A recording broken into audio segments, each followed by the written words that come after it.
Dzień dobry, w Portugalii jesteśmy.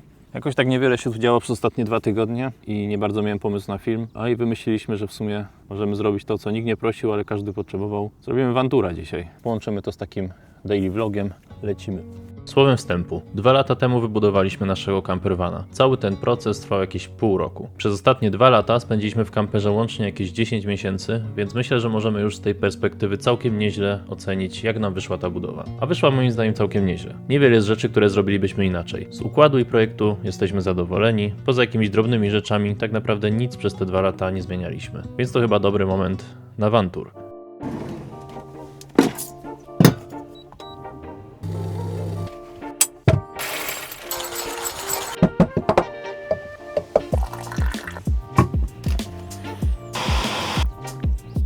No i kawka zrobiona. Zapraszam do strefy dziennej.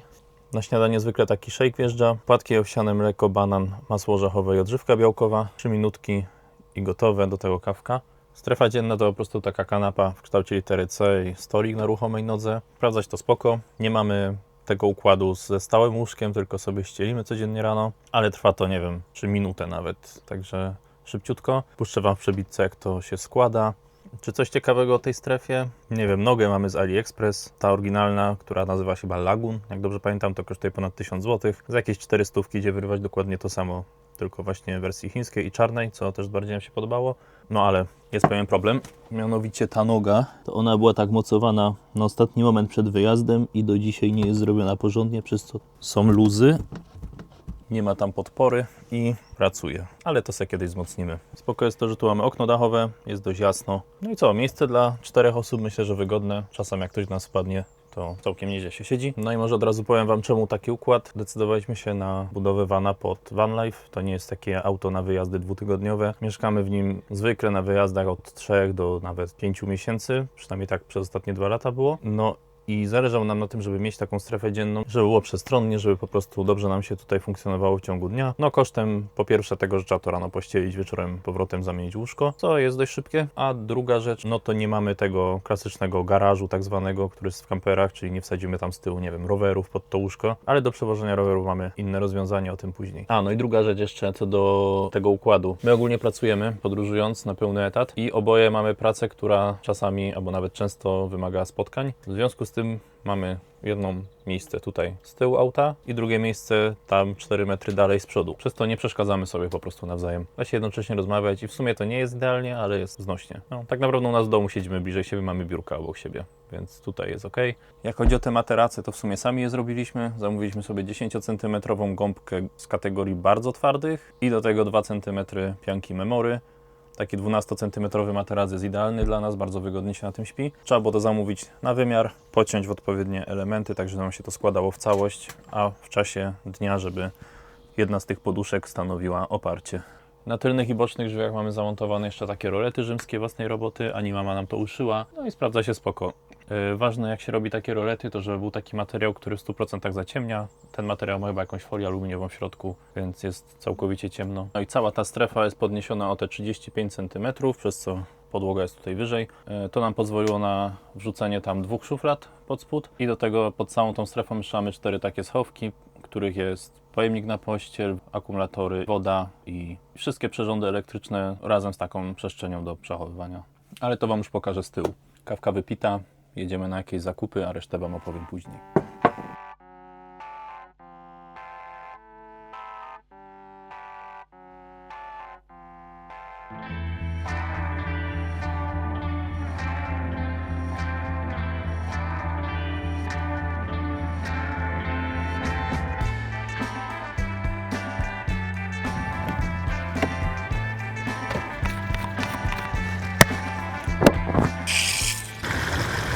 Dobra, no tak jak już tu stoimy, to Wam powiem, jak to z tyłu wygląda. To jest decha surfingowa, pompowana, którą kupiliśmy drugą w Portugalii. Teraz mamy takie dwie.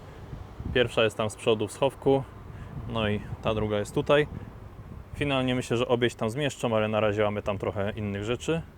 No i co, z tyłu jest taki układ, 2 szafki, Tutaj taka duża przestrzeń do przechowywania, plus tam w głębi mamy całą elektronikę, bezpieczniki, 3 ładowarki, ale o tym później. Z tej strony 2 80-litrowe zbiorniki na wodę i taki filtr wstępny, żeby w razie czego nie zatrzeć pompy.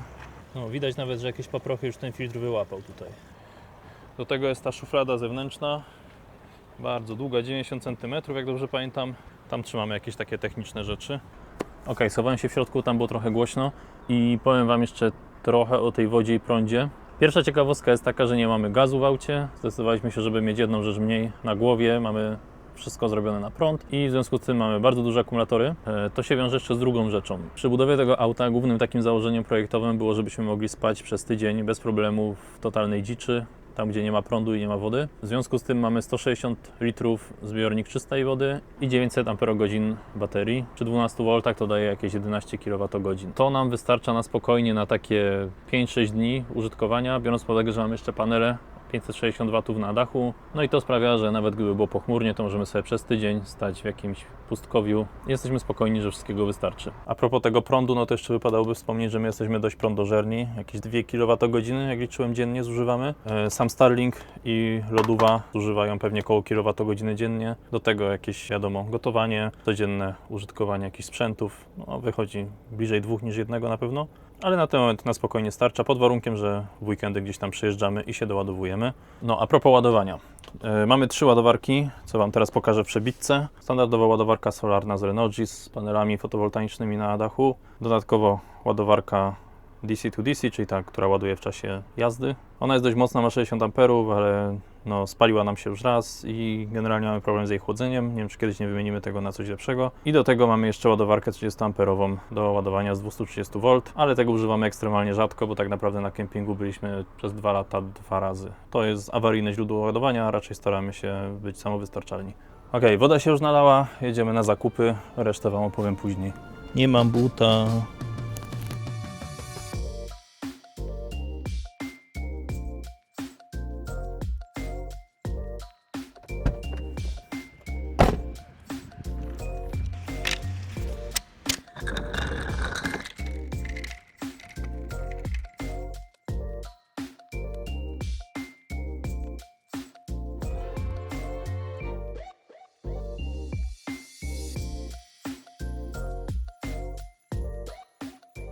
Dobra, zakupy ogarnięte. No i co, może od razu o kuchni opowiemy. W myśl zasady, że przez tydzień stoimy i się nie martwimy. Duża lodówa z zamrażalnikiem. O, leje się woda. O. Duża ilość. Albo mleko. Dawaj To papiery. weź ścieraj, a nie... Dobra, sytuacja opanowana. Mówiłem o tym, że lodówa duża, no taka całkiem, z zamrażalnikiem. Także spokojnie na 1 tydzień, tak plus minus nam wystarcza. Więc znowu, tylko raz w tygodniu na zakupy, dużo mniej myślenia, dużo mniej planowania. Po prostu weekend jadąc gdzieś wpadamy do sklepu. Zlew jest podwieszany, stalowy, jest lżejszy niż kamienny i całkiem spoko się utrzymuje. Bateria z wylewką wyjmowaną i 2 zbiorniki na płyny, jeden na mydło, drugi na płyn do naczyń. To jest spoko, bo taki zbiornik z płynem do naczyń by nam normalnie latał w czasie jazdy. No a to sobie siedzi. No i oprócz tego masa szafek różnego rodzaju.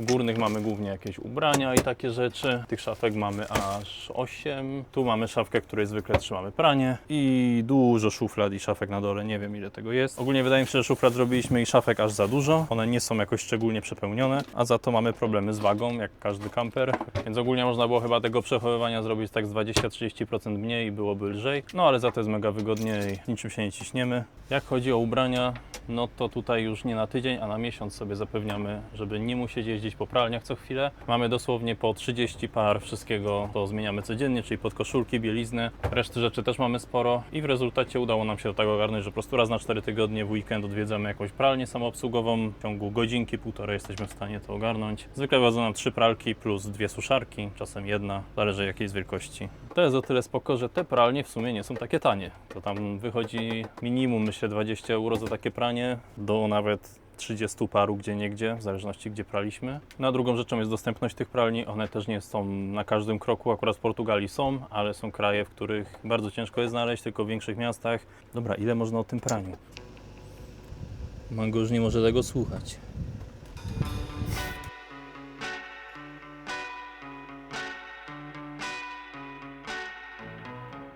Ok, kolejny przedostatni postój na dziś. Dojechaliśmy do naszego surf spota. Zostało parę godzin słońca, także wskakujemy w pianki, idziemy posurfować. A propos pianek, tu mamy taki bardzo duży schowek, który w zależności od wysokości samochodu ma różną wielkość. My mamy tą wersję H3 najwyższą, z tym takim dużym czołem z przodu, przez co ten schowek jest przeogromny. Nie tylko tyle, co tu widać, ale jeszcze tam w lewo jest kolejne, nie wiem, z pół metra. Mieścimy tutaj deskę surfingową, supa, jakieś kurtki, masę innych rzeczy, krzesła, stolik. No dobra, stolika nie mamy, ale jakbyśmy mieli, to byśmy go tam zmieścili. A no ogólnie jest tam naprawdę dużo przestrzeni, więc mega spoko. I nawet kiedyś patrzyliśmy, jak chodzi o sprzęt narciarski albo deskę snowboardową, to nie mamy za bardzo miejsca, gdzie ją zmieścimy w tym aucie i okazało się, że włazi tam, w poprzek. I tyle. Wskakujemy w pianki, idziemy surfować, a resztę powiem później.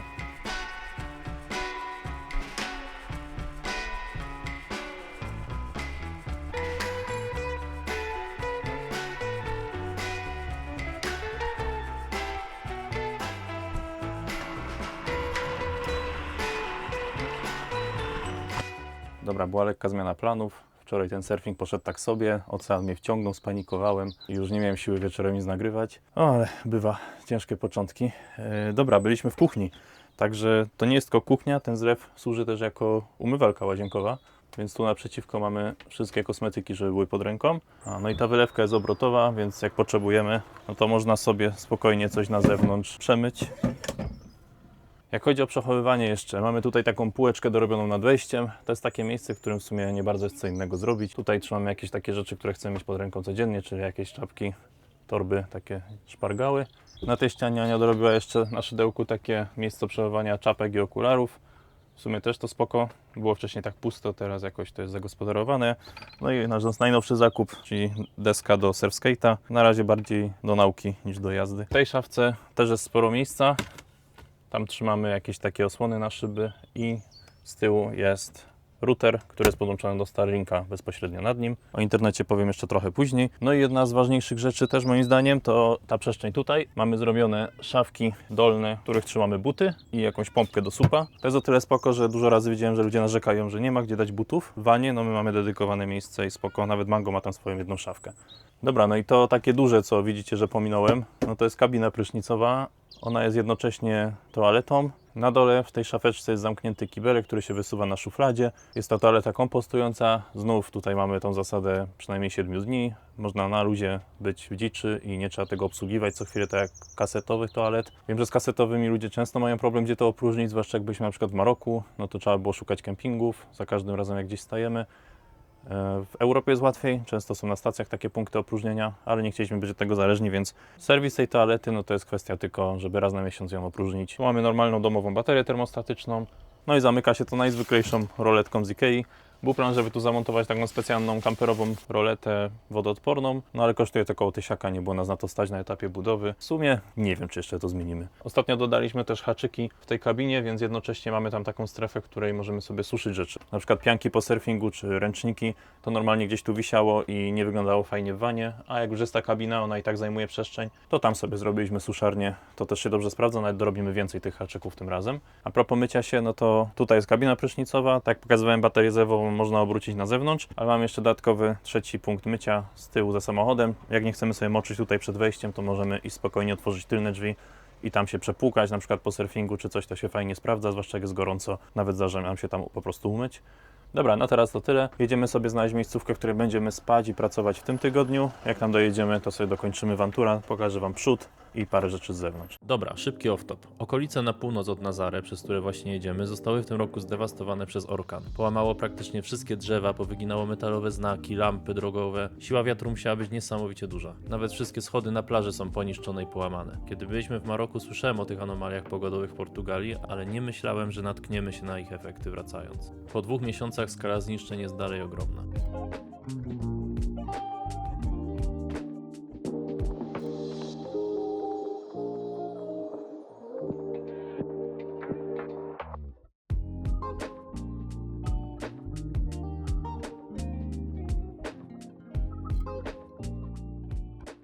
Dobra, dojechaliśmy. Jestem teraz w tej części przedniej samochodu biurowej. No bo właśnie, mamy 2 obracane fotele i jedno takie nazwałbym ergonomiczne miejsce pracy, czyli takie biureczko, które się rozkłada. Laptopa można sobie podpiąć jednym kablem i od razu mamy myszkę, klawiaturę, monitor i nawet kabel sieciowy. Tak jak mówię, mamy Starlinka, więc połączenie internetowe jest petarda, cały czas praktycznie jak na światłowodzie. Nawet bardziej niezawodnie moim zdaniem, bo w domu po prostu światłowód nam przerywa czasem, a tutaj, nie wiem, parę miesięcy jesteśmy w podróży i nie było jakichś przerw w działaniu. To wszystko tu nie wygląda jeszcze tak, jakby finalnie powinno. To było robione dosłownie w ostatnim dniu przed wyjazdem, całe to biurko i ten system. I jest tu parę rzeczy, które można na pewno poprawić. Jest bardzo ciężkie, bo jest zrobione z grubych płyt 12 mm chyba, więc na pewno jeszcze tutaj coś dopracujemy, ale no sprawdza się idealnie. Tak naprawdę zwykle jest kłótnia o to, kto tu siedzi, więc ulubione miejsce chyba każdego, kto ma pracować. Ale co ciekawe, zrobiliśmy też drugie biurko i ono jest opcjonalne tutaj w tym miejscu. Wystarczy sobie wrzucić tą nogę. No i w to miejsce jako blacik wchodzi płyta, która na co dzień jeździ sobie tutaj, na środku. No i po zmontowaniu mamy drugie całkiem spoko biurko, ale szczerze mówiąc nie używamy go jakoś bardzo. Po prostu druga osoba siedzi sobie z tyłu w tej strefie dziennej, tak to nazwijmy. Dobra, tyle w środku, idziemy na zewnątrz. Może od tego powinienem w ogóle był zacząć. Baza. Cóż to jest za auto? Więc te 3 lata temu niecałe kupiliśmy Peugeota Boxera L4H3, czyli ta najwyższa i najdłuższa w tą stronę wersja. Silnik dwulitrowy, 130 koni. Kto trochę się interesował tematem, to wie, że te dwulitrowe silniki opłaca się kupić ze względu na niższą akcyzę, później przy przerejestrowaniu, więc z tego względu nie jest tej mocy jakoś super dużo, ale wystarcza. Tym się nie jeździ jakoś szybko, a przy tym jest w miarę oszczędny i bezawaryjny. Przynajmniej na razie, oby tak było. I mówiliśmy o dachu. Mamy zamontowany bagażnik i na tym bagażniku zamontowany jest Starlink i 2 panele solarne 560 W łącznie. Do Starlinka wydrukowaliśmy sobie w 3D taki uchwyt, bo to jest ta druga generacja Starlinka, która pierwotnie miała nogę. Tą nogę ucięliśmy i w tym momencie jest na płasko zamontowany. Tak mówiłem, sprawdza się super.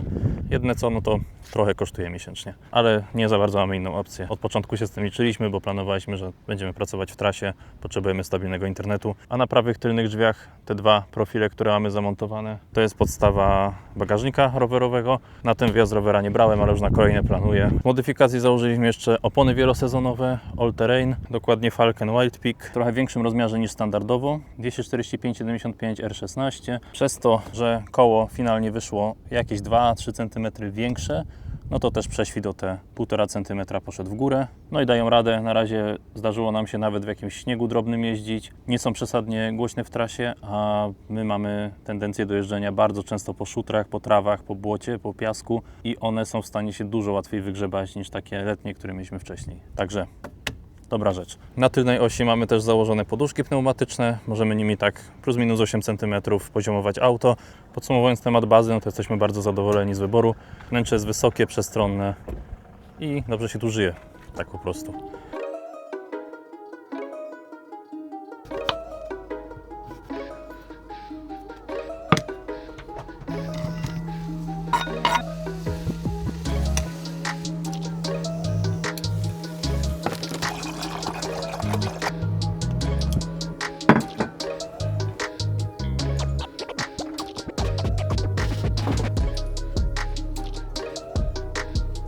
Jeszcze jedna rzecz, bardzo ważna, zabezpieczenia. Doposażyliśmy auto w sumie w kilka takich rozwiązań. Po pierwsze mamy blokadę skrzyni biegów. Druga rzecz, mamy kamerę, do której mamy dostęp zdalny wychodząc z auta, więc jeżeli coś się tutaj dzieje w środku, to dostajemy powiadomienie. Kolejna rzecz, którą zamontowaliśmy, to dodatkowy zestaw zamków. Kupiliśmy zestaw takiego amerykańskiego producenta Thunderbolt. To są takie automatyczne zamki z dodatkowymi ryglami na każdą parę drzwi, więc 4. To nas troszkę kosztowało, ale stwierdziliśmy, że akurat do zabezpieczeń dołożymy nieco więcej. Jest to mega wygodne, dlatego że pilotem wszystko się zamyka. I ostatnia rzecz, bardzo ważna, jeżeli kupujecie te tak zwane trojaczki, bardzo łatwo jest złamać się zwykłym śrubokrętem do drzwi kierowcy.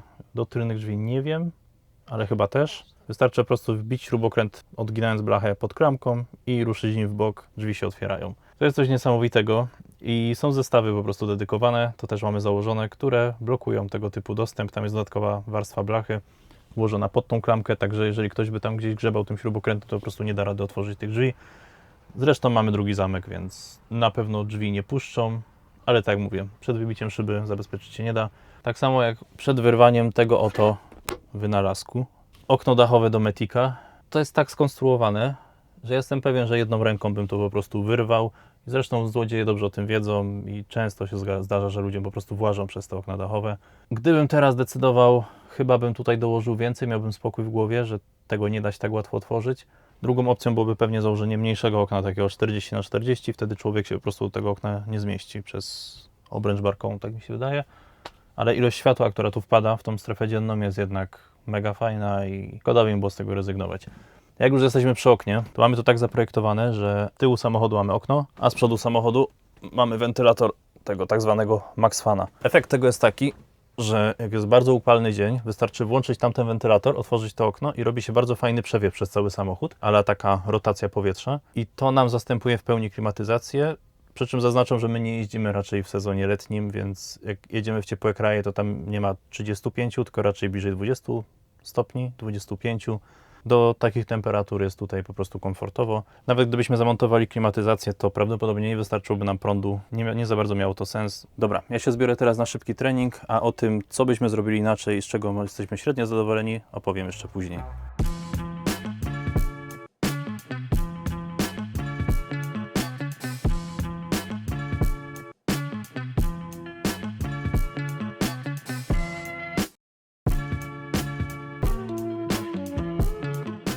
I witam z powrotem po zmroku. Tak to się prezentuje w wersji nocnej. Zrobiliśmy sobie oświetlenie, wydaje mi się nawet trochę za mocne, także spokojnie tych lampeczek mogło być odrobinę mniej. Ale no, w skrócie mamy 7 lampek na suficie, 2 lampki nocne i dodatkowe 2 w łazience. Brakuje nam jeszcze oświetlenia przy biurku i jakiegoś takiego ambientowego, lekkiego, wieczornego oświetlenia, bo nie lubimy palić tak mocnego światła na wieczór. Tam z przodu za Wami jest taka zasłonka. To jest jedno z tych rozwiązań, które nam się bardzo fajnie sprawdza.